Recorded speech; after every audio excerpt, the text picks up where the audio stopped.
میرے نبی کی ہر ادا کو میرے اللہ نے محفوظ فرما دیا، قیامت تک کے انسانوں کے لیے محفوظ فرما دیا، تاکہ آج کا دور ہو یا اس سے آگے کا دور ہو، میرے نبی کیسے تھے کتاب سامنے دکھا دی، اور اللہ ایسے لوگ پیدا کرتا رہے گا جو نبی کا چلتا پھرتا نمونہ بھی ہوں گے، جن کی زندگیوں میں جھلک ہوگی میرے نبی کی مستورات کی، بیگمات کی جھلک ہوگی ان کی عورتوں میں، اور میرے نبی کی زندگی کی جھلک ہوگی اپنی زندگیوں میں۔ اس لیے میرے نبی کی اللہ نے ایک ایک شے کو محفوظ فرمایا۔ کتنی چھوٹی بات ہے، میرے نبی جب غمگین ہوتے تھے تو آپ کی کیا کیفیت ہوتی تھی، جب خوش ہوتے تھے تو کیا ہوتی تھی، جب ناراض ہوتے تھے تو کیا ہوتی تھی۔ اس کا تعلق جنت دوزخ سے نہیں ہے، اگر مجھے نہیں پتا تو اس کا مجھے فرائض پتہ ہونے چاہیے، اور حرام کیا ہے حلال کیا ہے پتہ ہونا چاہیے، تو میرے لیے جنت کا راستہ ہے۔ لیکن میرے نبی سے میرے رب نے پیار کیا، حبیب بنایا، ان کی ہر ادا محفوظ کر دی۔ میرے نبی جب غمگین ہوتے تھے، مجھے دیکھو صاحب، میں آپ کو یہ حجت قائم کر رہا ہوں کہ میرے نبی کی اتنی چھوٹی چیزیں جب محفوظ ہیں تو سیرت کیسے محفوظ نہیں ہوگی۔ پتہ نہیں رب کیڑے کمت راضی، یہ واہیات جملہ ہمارے ماحول میں چلتا ہے۔ میرا رب میرے نبی کے عملوں پہ راضی، میرے نبی کی زندگی پہ راضی، میرے نبی کی اداؤں پہ راضی، میرے نبی کی خوشی پر خوش ہے، میرے نبی کی ناراضگی پر ناراض ہے، میرے نبی کی رضا پر وہ راضی ہے۔ میرے نبی غمگین ہیں تو یوں بیٹھے ہوتے تھے،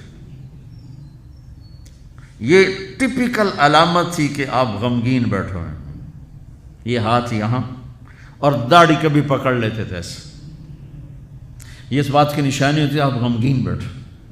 جب آپ غصے میں ہوتے تھے تو آپ ہماری طرح تو اظہار تو کرتے نہیں تھے، پی جاتے تھے۔ جب پیتے تھے تو ریئیکشن باڈی جو ہوتا تھا، یہاں ایک وین تھی جو ایسے ایسے ایسے ایسے ایسے ایسے ابھر آتی تھی، یہاں بال نہیں تھے، یہاں وین تھی جو ابھر آتی تھی، پھر وہ ایسے ایسے کرتے تھے، ایسے ایسے ایسے، تو یہ اس بات کی نشانی ہوتی تھی کہ آپ ناراض بیٹھے ہیں۔ کسی سے اظہار ناراضگی کرنا ہے، ذات کے لیے نہیں، زندگی بھر آپ اپنے لیے کسی سے ناراض نہیں ہوئے، زندگی بھر اپنے لیے کسی کو سزا نہیں دی، زندگی بھر لا یغضب لنفسہ ومن انتصر لہا۔ آپ کی سیرت کے دو الفاظ بتا رہا ہوں، کبھی آپ اپنی وجہ سے غصے نہیں ہوئے اور اپنی وجہ سے کسی کو سزا نہیں دی۔ آپ حضرت انس سے ناراض ہیں، وہ ادھر سے آ رہے ہیں، آپ کی جب نظر پڑتی تو آپ یوں ہو جاتے، بس ہم تو بے عزت کر کے کیا کر دیتے۔ ابو ہریرہ پہ آپ ناراض ہیں، وہ ان کو نظر پڑی، جب آپ خوش ہوتے تھے تو یہ جگہ پہلے ہی روشن تھی، اس میں سے ایسے لائٹیں نکلنے لگ جاتی تھی۔ جب آپ مسکراتے تھے تو صرف یہ دانت نظر آتے تھے، اور براق الثنایا، یہ دانت اتنے روشن تھے کہ اس میں سے لائٹ نکلتی نظر آتی تھی۔ کبھی کبھی زور سے بھی ہنسے ہیں تو آخری داڑیں بھی نظر آتی تھیں، آخری داڑیں بھی نظر آتی تھیں۔ جب کسی کو دور بیٹھے کو بلانا ہوتا تھا تو یوں نہیں کرتے تھے، یوں کرتے تھے، انگلی نہیں کرتے تھے، ایسے پورے ہاتھ کا اشارہ کرتے تھے۔ مجلس کتنی ہی لمبی ہو جاتی، پاؤں نہیں پھیلاتے تھے، چوکڑی مار کے بیٹھتے تھے، چاہے آدھے گھنٹے کی ہو اور چاہے 2 گھنٹے کی ہو، گھنٹے کی ہو، آپ اس طرح، اور سب کو اس طرح توجہ دیتے تھے، ہر کہتا تھا با مینوں ہی ویکھی جاندے، بس مینوں ہی پروٹوکول مل رہا ہے۔ یہ نبی کی طاقت تھی، ہم تو یہ نہیں کر سکتے ہیں۔ کوئی آپ کو دائیں بائیں سے مخاطب کرتا تھا یا رسول اللہ، تو آپ ایسے نہیں دیکھتے تھے۔ میرے نبی پاک صلی اللہ علیہ وسلم تشریف فرما ہے، آپ کو کوئی ادھر سے بلاتا یا رسول اللہ، تو آپ یوں نہیں کرتے تھے، آپ یوں کرتے تھے۔ سبحان اللہ، اس کو اتنا پروٹوکول دیتے تھے، سینے سے سینہ ملاتے تھے۔ یا رسول اللہ تو یوں نہیں ہوتا تھا، ایسے ہوتا تھا۔ ادھر سے کہنے کہ یا رسول اللہ تو ایسے نہیں ہوتا تھا، پورا ایسے ہوتا تھا۔ سبحان اللہ، سبحان اللہ، سبحان اللہ۔ یہ نہیں کہ آپ لوگوں سے تھکتے ہی نہیں تھے، ایک دفعہ بھاگ کے اندر آئے، بھاگ کے، تو حضرت عائشہ نے پوچھا یا رسول اللہ خیریت تو ہے؟ کہا لوگوں نے تھکا دیا ہے اس لیے بھاگ کے اندر آ گیا۔ تو میں قربان جاؤں، کیا چیز ہے جس پر میرے نبی نے روشنی ڈالی؟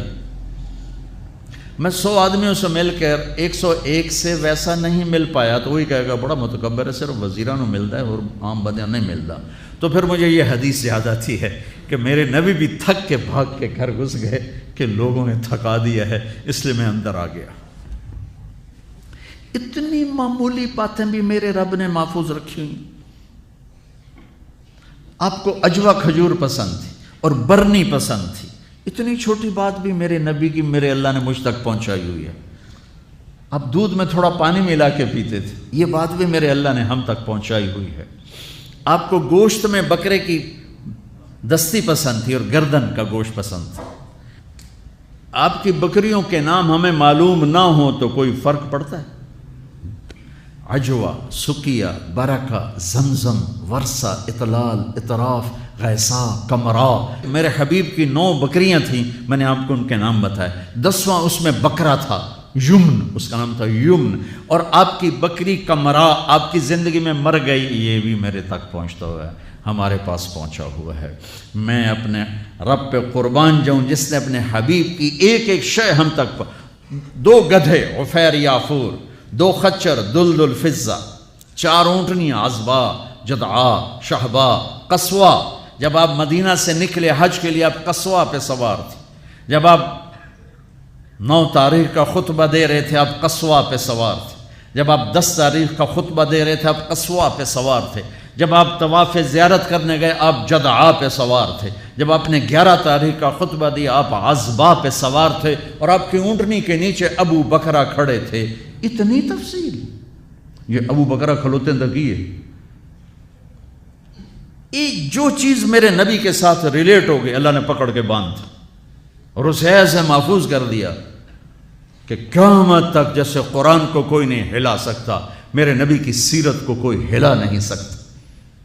2 اونٹ تھے، عسکر اور ثعلب، اور آپ نے اچھی سواریوں پہ بھی سفر کیے۔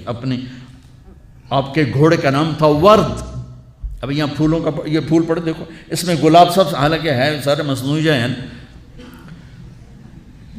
اس میں گلاب نمایاں نظر آ رہا ہے۔ گلاب کا پھول اللہ نے ایک اس کو حیثیت دی ہے۔ آپ کے گھوڑے کا نام ورد تھا کہ وہ گھوڑوں میں نمایاں نظر آتا تھا۔ ایک گھوڑے کا نام یعصوب تھا۔ یعصوب ملکہ شہد کو کہتے ہیں، شہد کی مکھی کی جو ملکہ ہوتی ہے اس کو یعصوب کہتے ہیں، وہ ایسے نمایاں نظر آتی، وہ گھوڑا نمایاں نظر آتا تھا۔ ایک گھوڑے کا نام تھا ثقب، ثقب کہتے ہیں بہنے کو، تو وہ اس طرح چلتا تھا جیسے پانی چل رہا ہو۔ سبحہ کہتے ہیں اڑنے کو، کل فی فلک یسبحون، اڑنے کا، وہ اتنی تیز بھاگتا تھا جیسے اڑ رہا ہو۔ ثقب، سبحہ، لزاز، طراز، لحیف، سجل، یعصوب، یعبوب، ورد، عالیشان گھوڑوں پہ سوار ہوئے، اونٹوں پہ سوار ہوئے، اونٹنیوں پہ سوار ہوئے، خچر پہ سوار ہوئے، گدھے پہ سوار ہوئے، سزوکی سے لے کر اور مرسڈیز تک سب کے لیے راستہ نکالتی۔ اچھے کپڑے پہنے، درمیانے کپڑے پہنے، پیوند لگے کپڑے پہنے۔ ایک اونٹ آج کل کو 3 لاکھ کا آتا ہے۔ سعد بن عبادہ ہے، یا رسول اللہ یہ جوڑا آپ کو پیش کرنا ہے۔ جوڑا ریشمی نہیں تھا، پتہ نہیں کس وجہ سے اتنی قیمت تھی، وضاحت نہیں ملی۔ آپ نے فرمایا کتنے میں لیا ہے؟ کہا جی 27 اونٹ دے کے خریدا ہے۔ 81 لاکھ کا جوڑا۔ آپ کہتے دفع ہو جا، اتنا زیادہ اسراف، اتنی زیادہ فضول خرچی نہیں۔ آپ کو پتہ تھا میری امت میں بادشاہ بھی آئیں، ان کو میں نے گنجائش دی۔ یہ سنت نہیں ہے، یہ گنجائش ہے، گنجائش۔ آپ نے پہنا اور ان کو خوش کیا، پھر اتار کے آگے دے دی۔ سعد بن عبادہ ہے، یا رسول اللہ آپ کو مغز کھلانا ہے۔ آپ نے کہا لیا۔ اگلے دن دیگڑ چڑھے ہو بندے نے سر، اور یہ کیا کیا؟ کہا یا رسول اللہ بس آپ کو جو کھلانا تھا میں نے 100 اونٹ ذبح کر کے صرف مغز نکال کے پکایا، باقی تقسیم کر دیا۔ تو آپ کہتے تو نے بڑی فضول خرچی کی، تو نے تو بہت زیادہ اسراف کیا ہے۔ تو آپ خوش ہوئے، آؤ بھائی ساتھ کی ضیافت کھاؤ۔ 100 اونٹوں کا صرف مغز پکا کے کھلا دیا۔ اتنی زندگی کا کوئی روپ ایسا نہیں جہاں میرے نبی کی روشنی نہ پڑ رہی ہو، میرے نبی کا نور نہ پڑ رہا ہو۔ آپ لینے والے بنو، آپ پڑھنے والے بنو۔ زندگی کے ہر روپ کو حسین بنانا ہے۔ وہ جو آیت پڑھی تھی جاوید صاحب نے لقد کان لکم فی رسول اللہ اسوۃ حسنہ